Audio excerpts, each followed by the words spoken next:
7 is 47 over the original denominator 10.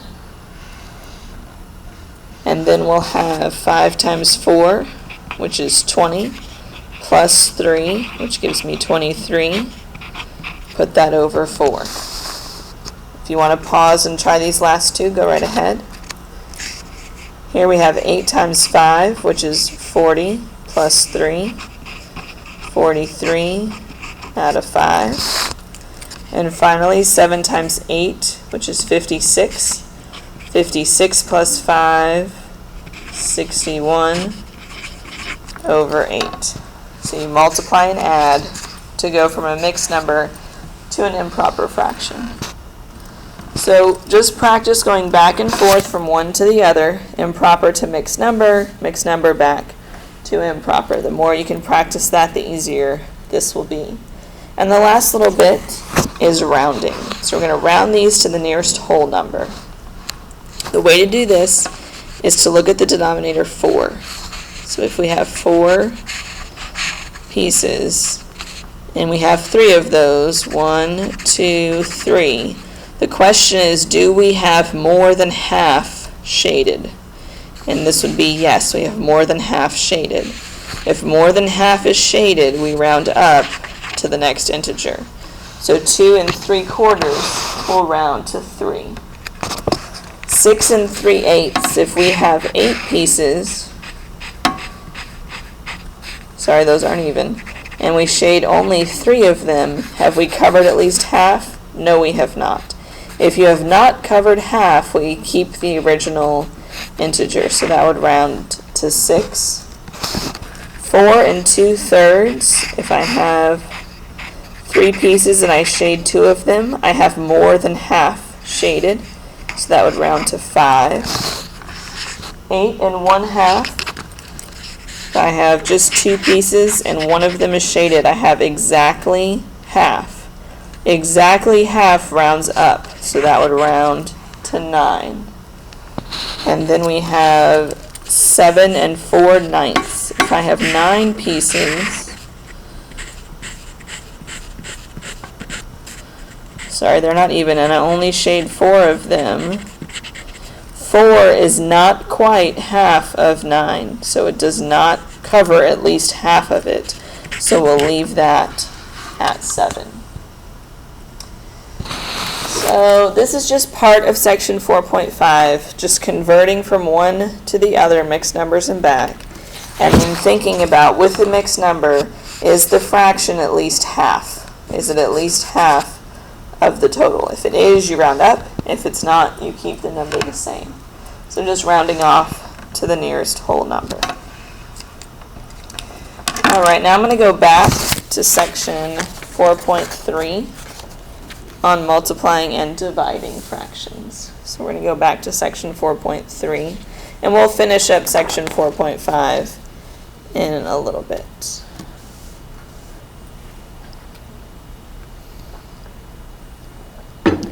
All right, so for section 4.3, multiplying and dividing fractions. So for multiplication, you're going to multiply the top times the top. You're going to multiply the bottom times the bottom. Then you're going to reduce if necessary. Sometimes, some students like this and some students don't, but sometimes you can do what's called cross-reduce to make the problem easier. So you would cross-reduce before you multiply. And sometimes that will make the problem easier since we don't have our calculators. So you'll need to know your multiplication and division facts very well, because you'll have to be able to do this without a calculator. All right, so let's look at some of these, and we'll talk about when it would be appropriate to cross-reduce and when it's not that big of a deal. The same rules apply, the positives and the negative rules apply from chapter 1. So here we have 1 over 2 times 1 over 3. So we're going to do the tops, 1 times 1, which is 1, and the bottoms, 2 times 3, which is 6. That does not reduce, so that is my answer. On the next problem, we have a negative times a positive. So we need to know that a negative times a positive is going to be a negative, so start that negative first. 3 times 1 is 3, over 4 times 2 is 8, and that does not reduce. So that is my answer. We have 6 over 11 times 22 over 15. Now those are bigger numbers. 6 times 22, I don't know what that is in my head. I know I can work it out on the side, which you're more than welcome to do. Same thing here, 11 times 15, I don't know what that is. I would have to work it out. And that's going to give me really big numbers to work with, and I don't really like that. So what you can do, and this is a little messy, but I think it will help you make the problem easier, you're going to do something called cross-reduce. So you're going to look diagonally across. So I'm going to look at the 6 and the 15. I'm going to think, is there something I can divide both of those numbers by to make them smaller? And the answer would be 3. So in my head, I'm going to divide 6 by 3. I'm going to cross it out and put the answer 2. I'm going to do the same thing with 15. 15 divided by 3 is 5. So I'm going to divide those in my head and cross them out and write those smaller numbers. I'm going to look here, 22 and 11. Those can both divide by 11. So I'm going to divide 11 by 11, which just gives me 1, and 22 divided by 11 gives me 2. If you can neatly cross those out and reduce them, then your numbers are much smaller. 2 times 2 is 4. 1 times 5 is 5. And if you do that right, your answer is already in lowest terms. So cross-reducing can really help when the numbers are really big and we don't have our calculators to work it out. So I highly recommend cross-reducing. You have to be careful with your work so that the numbers are easier to work with. Let's look at another set of these.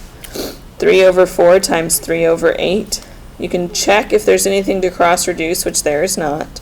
Then you just multiply top times top, which is 9, bottom times bottom, which is 32, and it's already in lowest terms. Here we have a negative times a negative, which is going to make a positive, so you can just ignore the negatives now since we know a negative times a negative makes a positive. We can check diagonally to see if there's anything to reduce. There is not. So 5 times 3 is 15, 8 times 4 is 32. Hopefully not too bad. Here we can check 6 and 5. We can't reduce, but 7 and 14 we can reduce. We're going to divide both of these by 7. So I'm going to cross out the 7 and write 1. Cross out the 14 and write 2. I'm dividing it by 7 and dividing it by 7.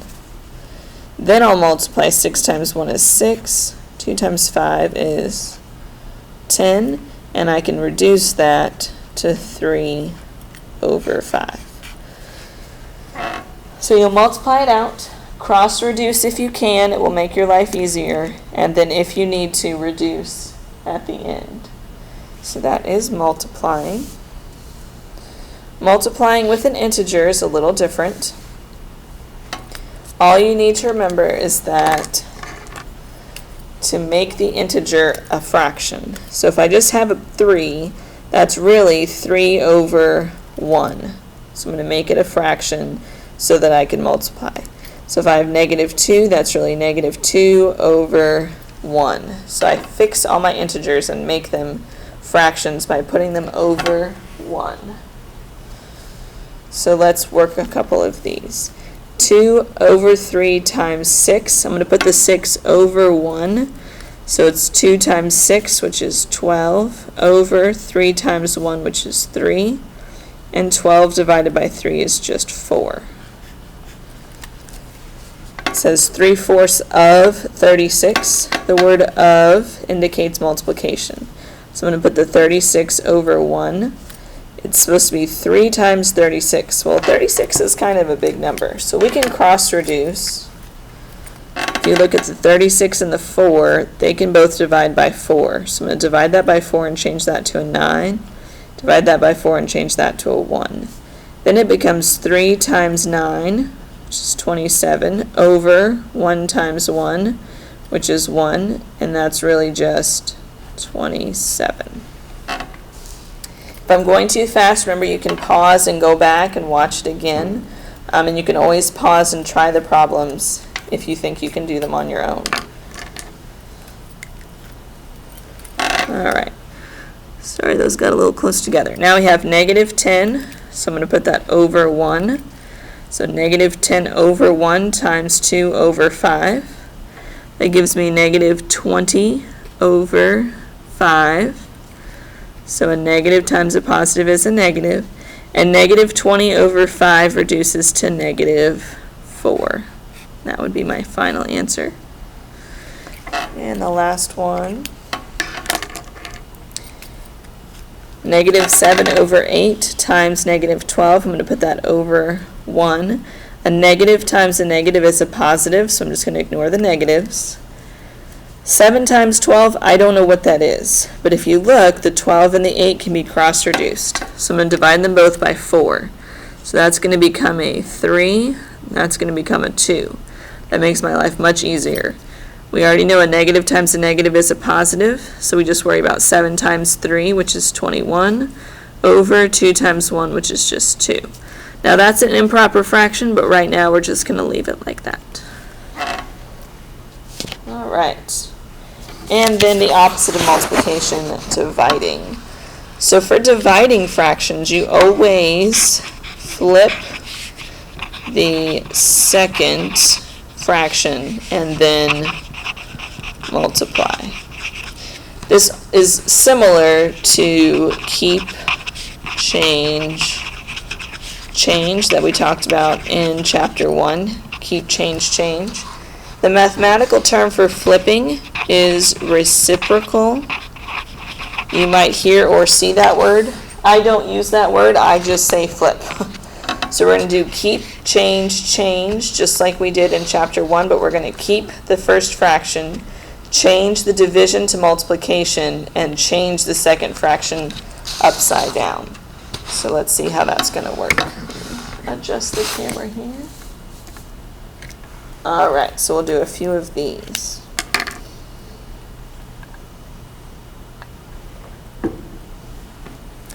So we're going to keep -3 over 4, and I'm going to write it again.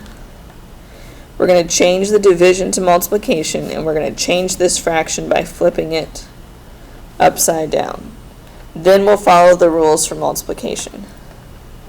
You might notice that you can cross-reduce the 8 and the 4. The 8 will become a 2, and the 4 will become a 1. That gives me -6 over 5. Which is in lowest terms. I'm going to draw some lines here so I don't overlap my work. There we go. The next one I'm going to keep 5 over 6. I'm going to change the division to multiplication, and I'm going to flip this to 5 over 2. No cross-reducing there, so it's just 25 over 12. And for now, we're going to leave it just like that. The next one, we're going to, before we do anything, we're going to put the 10 over 1 so we don't forget. Then we'll keep 5 over 7, change the division to multiplication, and change the 10 over 1 to 1 over 10. And you might notice you can cross-reduce here. Change the 5 to a 1, change the 10 to a 2. Then that makes 1 over 14. Again, remember you can pause and try, or you can pause and go back.